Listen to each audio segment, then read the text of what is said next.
नमस्कार. प्रेमिलास रेसिपीमध्ये तुमचं सर्वांचं खूप खूप खूप स्वागत. आज आपण प्रेमिलास रेसिपीमध्ये उन्हाळा स्पेशल शरीराला थंडावा आणि मनाला तृप्ती देणारं थंडगार असं कलिंगडाचं सरबत तयार करतोय. हे सरबत करायला अगदी कमी साहित्य लागतं आणि झटपट तयार होतं. असं थंडगार कलिंगडाचं सरबत पिता पिता खाता सुद्धा येतं. अगदी 15 ते 20 मिनिटांमध्ये झटपट तयार होतं. लगेचच आपण रेसिपीला सुरुवात करूया. आता सगळ्यात आधी आपल्याला सरबत करण्यासाठी दूध गरम करून घ्यायचंय. तर इथे गॅसवर टोप मी ठेवलेलं आहे. इथे अर्धा लिटर दूध घेतलंय, ते टोपामध्ये घालूया.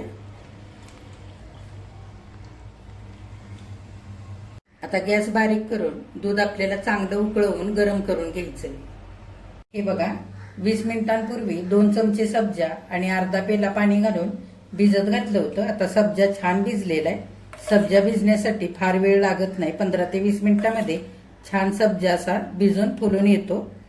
तर ह्या सब्जामध्ये भरपूर विटॅमिन, कॅल्शियम असतं, त्याच्यामुळे शरीराला थंडावा मिळतो. तर असा सब्जा असतो. हे बघा, कोणत्याही किराणा मालाच्या दुकानामध्ये अगदी सहज मिळतो. आता आपल्याला कलिंगड कापून छान असं बारीक बारीक तुकडे करून घ्यायचे. तर अर्धा लिटर दुधासाठी जेवढं कलिंगड लागणार आहे तेवढं मी इथे घेतलेलं आहे. आपण कलिंगडाचे बारीक तुकडे करून घेऊया.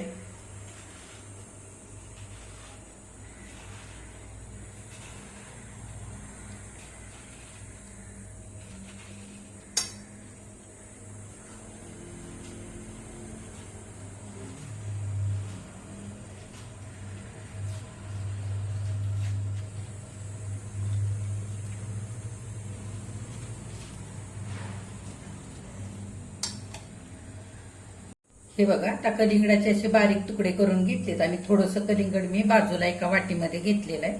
हे आपल्याला मिक्सरवरती वाटून घ्यायचंय. आता आपल्याला हे कलिंगडाचे तुकडे मिक्सरवरती बारीक करायचे. मिक्सरच्या भांड्यामध्ये घेऊया.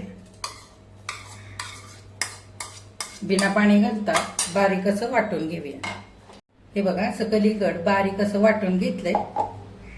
कलिंगडामध्ये पाणी भरपूर असतं, त्याच्यामुळे पाणी न घालताच हे वाटायचं. चमच्याने चांगलं हलवून घेऊया.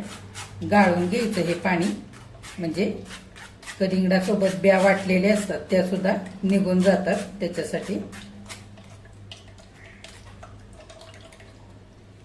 हे बघा, कलिंगडाचा रस आपला इथे असा तयार झालेला आहे. आता आपण हा थोडा वेळ बाजूला ठेवूया. दूधही आता हलकंसं गरम व्हायला लागलेलं आहे. दुधामध्ये आपण 4 चमचे साखर घालूया. तुमच्या आवडीप्रमाणे तुम्ही इथे साखर घालू शकता. तुम्हाला किती सरबत गोड करायचंय त्याच्या अंदाजाने.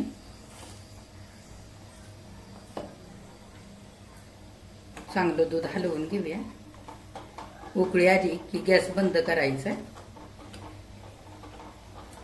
आता दूध चांगलं उकळायला लागलेलं आहे. छान उकळी आली दुधाला. गॅस बंद करूया. साखर सुद्धा चांगली विरघळली. आता दूध पण बऱ्यापैकी थंड झालेलं आहे. आपण मोठ्या भांड्यामध्ये काढून घेऊया.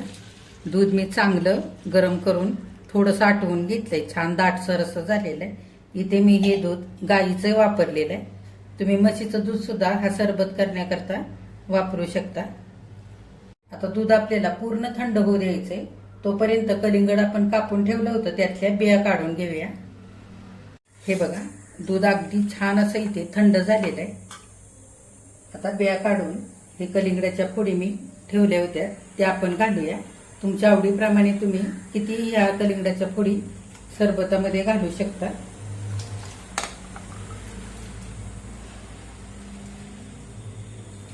थोडंसं आपण ह्या फोडी ठेवूया वरून घालण्यासाठी.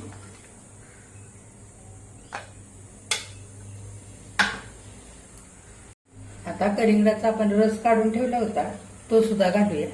छान रंग येतो सरबताला.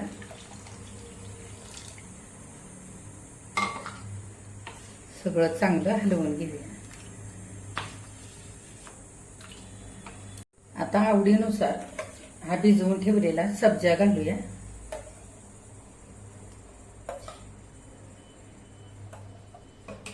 सगळं छान हलवून घेऊया.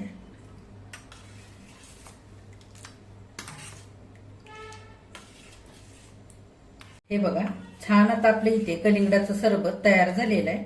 मस्त रंग आलेला आहे सरबताला. आपण थोडंसं कलिंगड बारीक करून त्याचा रस काढलेला तो सुद्धा घातलेला आहे, त्याच्यामुळे असा मस्त रंग आलेला आहे. तरी सुद्धा आणखी छान ह्या सरबताला रंग यावा आणि चव वाढावी त्याच्यासाठी मी इथे 4 चमचे स्ट्रॉबेरी क्रश घेतलेला आहे. तुम्ही तुमच्या आवडीच्या कोणत्याही फळांचा क्रश इथे घालू शकता, किंवा तुमच्याकडे घरामध्ये रुअफजा सिरप असेल किंवा रोज सिरप असेल तर तोही इथे तुम्ही वापरू शकता.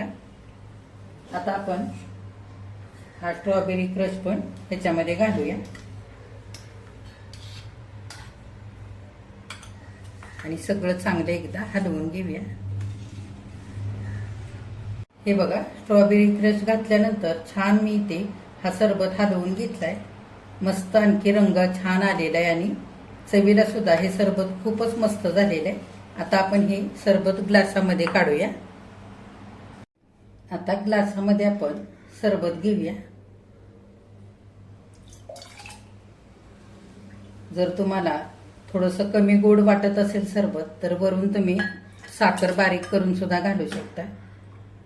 आता आपण 4 चमचेची साखर घातली ती अगदी बरोबर झालेली, कारण दूधही आटवल्यानंतर थोडंसं गोड झालेलं असतं, कलिंगडही थोडंसं गोड असतं आणि आपण घातलेलं क्रश किंवा सिरप घालतो तेही गोड असतं. त्याच्यामुळे अगदी मापामध्ये हे सरबत गोड होतं. तुमच्या आवडीप्रमाणे तुम्ही साखर कमी जास्त करू शकता नंतर सुद्धा. आता आपण वरून बर्फाचे तुकडे घालूया.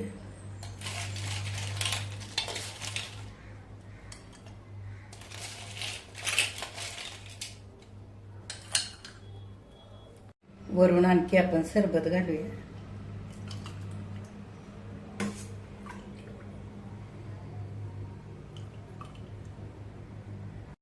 वरून थोडासा सब्जा घालूया, आवडत असेल तर घालायचा.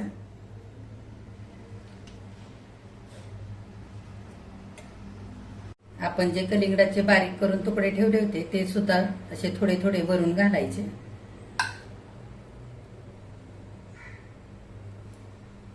बघा, छान असं थंडगार कलिंगडाचं सरबत आपल्या इथे करून तयार झालेलं आहे.